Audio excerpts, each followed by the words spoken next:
Yar!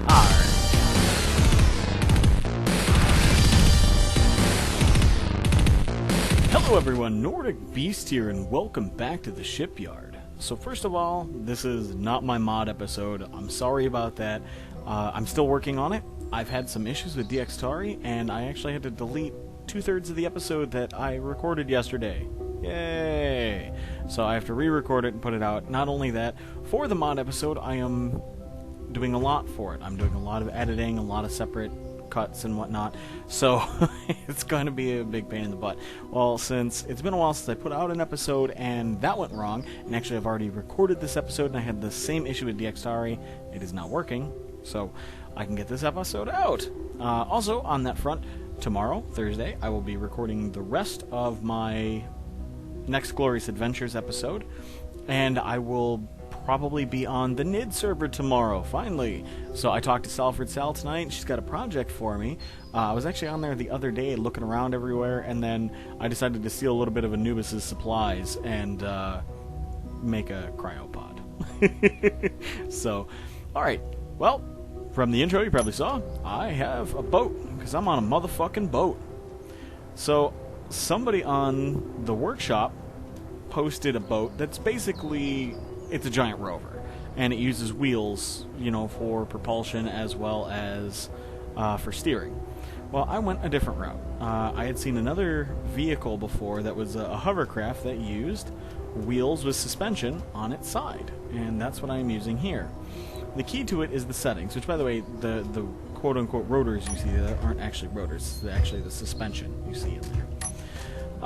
The key to it is the settings, which I will show. But as you see, it's sliding, and let's see, we're doing what? About 40 meters? Well, here, how about I actually get on here, and I can tell you. Boop. Alright, so about, what, 32 meters a second. It's about 120 kilometers an hour, I think it was. Because it still technically uses the wheels while driving, so let's take a look. 114, so we've slowed down a little bit. It slides pretty well. Now, it does... Alright, I must not have finished turning it because I'm actually trying to go over this way. I have over there, that waypoint is my Nordic Hideaway, which is just one of my little homes that I built, my basic housing unit, so the BHU-1. And I've actually sailed this thing halfway around a planet to get there.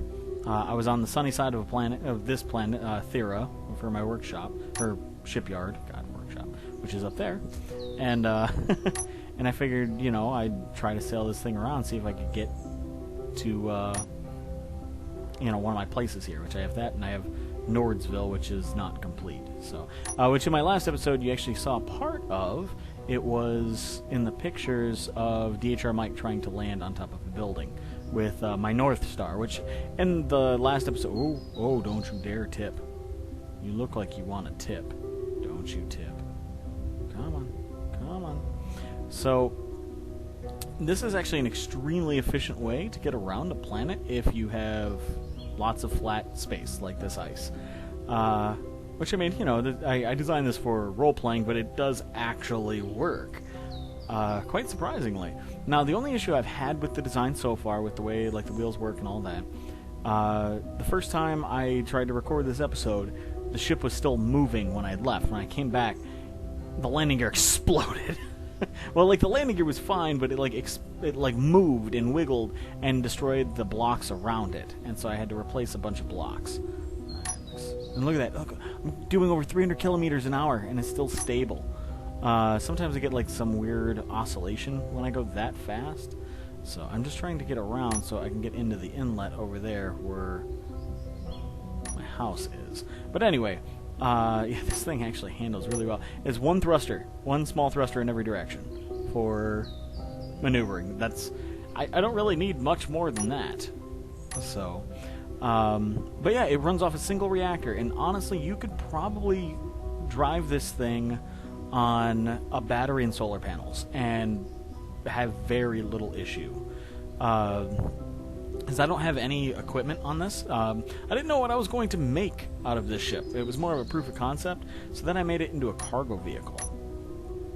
And that's why it's got the the 2 large cargo containers. As you see, it has like the extension off the nose of the connector, the piping around the side. At first I didn't like the piping, which I just put there for the landing pad on the back. But after a while, it really grew on me. It gives it like an industrial feel, and I like the asymmetrical look. I know a lot of people don't like asymmetrical anything, but I find it interesting. So, and as you see, like the ramp, the gangplank, I guess, has, it's asymmetrical as well. So, and the inside of the ship is asymmetrical. Alright, so now that I'm going this way, I will accelerate to about 120, and dampeners off, and I will hop out and walk around.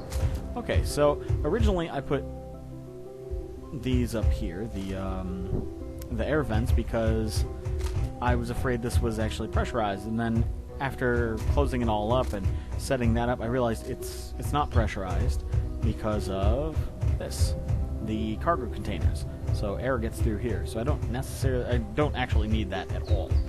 But yeah, this is the bridge area, which is very similar to like my Thor and Sif and Balder and all that. And I have a little accessible door there, about to the landing deck out here. Whoop, nope. I should probably put safety railings up. I can't be trusted. So of course you come down here.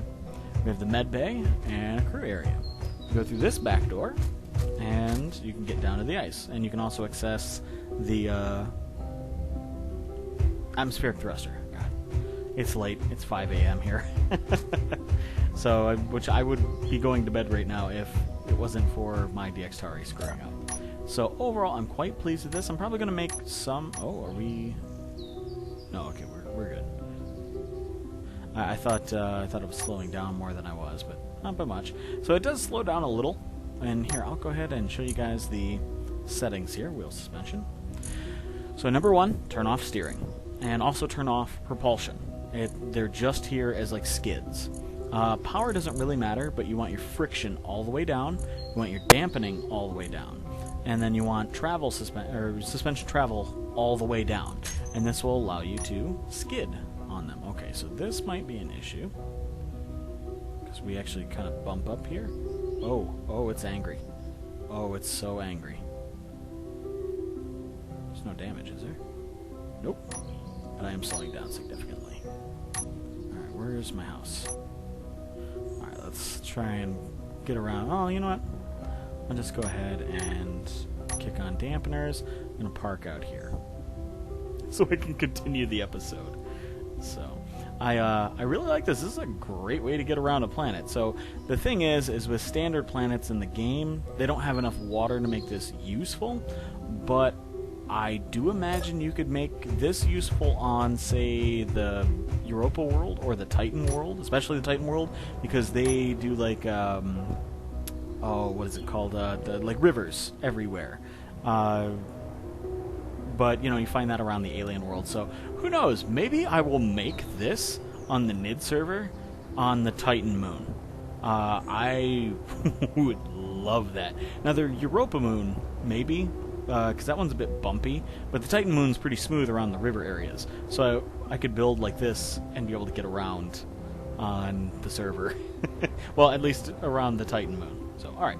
So next up, if my blueprints will come up, there we go. We have the Sax. So this is the other thing I wanted to show you guys real quick. This is a hovercopter I designed, an attack hovercopter, to kind of go with my other hovercopter series. Sorry I keep getting these weird lag spikes. I gotta say real quick, Space Engineer's optimization has actually been pretty good lately. I mean, it's got its little bugs here and there, but I'm actually running on high settings now instead of medium settings, and I'm still getting good frames. Anywhere from 30 to 50 on a custom planet like this. Even while I'm moving around on my ship and, like, past a city and things like that, it's not bad. But I still get, like, these, like, lag stutters occasionally, so. Anyway, yeah, this is the sax. Now, a sax is not the musical instrument. It's actually a Nordic knife. A very large knife, much like a dirk. Oh, wait, this is another issue I keep having that's new. Is from the new model in the game. You can see his eyeballs and his tongue. That is so weird. Okay, you need to get on that. So, well, by the time I get up tomorrow, it'll probably by the time this is posted, they'll have the new update. So hopefully that update will, fix this. Wait a minute, where's... okay, so, alright. Yeah, see, I wasn't too far. I just need to, to get through these islands, and I would have been able to get to my hideaway. Or my getaway, anyway. So, I went with an avatar look on this thing, and I did that on purpose. I wanted something different, but it actually made it very strong. I can take quite a few hits where the thrusters are, and the thrusters will survive, and it just damages the rigging holding it up.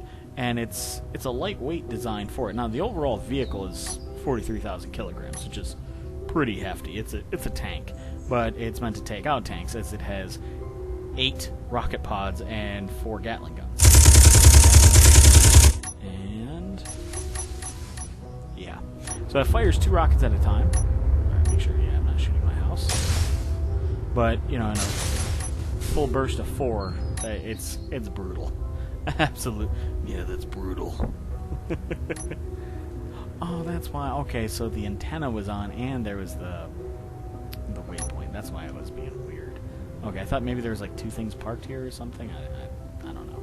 So yeah, this is my winter getaway, because it's wintry area, which I think is quite nice. Oop, all right, there's one of those little lag spikes. Anyway, the only heavy armor is in the nose. The rest is all light armor, but it's actually pretty durable despite that, except for the landing skids. Well, the skids themselves are pretty tough. Like, they take one hell of a beating because they're blast door blocks, but the light armor blocks holding it on aren't too tough, and they can be a little bit of an issue, but otherwise, no, not so much. And the other thing is this little guy up here. On actual Scout helicopters, a lot of the time they put all the sensors and everything in this round ball on top of the rotor hub, and that's for Scout helicopters to peek up, and all their visual sensors and their laser designator is up there, and it allows them to stay in cover while they can see over the cover with that, not exposing them to fire, which works quite well. Now, I use this to fight against, let's see if I can find it, land... Space right here. Go ahead and pop this down. This is off the workshop, and this was actually a pretty ingenious idea too. So this is the Land Raider from Warhammer 40k with an attached Rhino from Warhammer 40k, and I like how they did that. They, it's got a little spur right here attaching them. So I set this to like a pirate faction and fought it, and in one salvo from the side, I blew it in half with 8 rockets.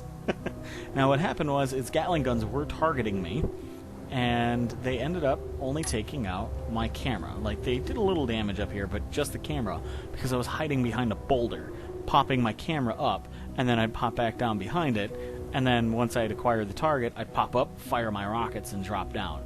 And it was, like I said, in just the one salvo, blew it clean in half. So actually, these are quite inspiring. I might have to do a tank next. But I should do like a hover tank based on the technology for my boat. It's 3 kilometers out there. So yeah, that's pretty much what I've been working on. So expect next I will have my my next mod episode out that I'm going to have to redo, which is a huge pain in the ass because, like I said, I already recorded like 2/3 of it and I had to scrap it. Thank you, Dxtory. You're a big help. I will have, Shipyard episodes coming. I will have Glorious Adventures. Like I said, I will be recording the rest of my next episode tomorrow, so that'll be out soon. I'll probably be doing NID server episodes again. Huzzah. As far as Team Tryhard right now, I still have a few back episodes I'll put out, but for right now it's just kind of on hiatus, simply because I don't have time to record Tryhard episodes with other people. Oh, and on a sad note, right now Wiseman is unable to play Space Engineers, so I kind of wrote that into the Glorious Adventures for right now, but when he is able to play again, he will be in the show. I would be absolutely devastated if he couldn't be able to play and be in the show. Like, that would really upset me. I like recording and playing with Wiseman, so... Anyway, that's about it for right now, and I hope you guys enjoyed. If you did, hit that like button. I'll see you guys next time.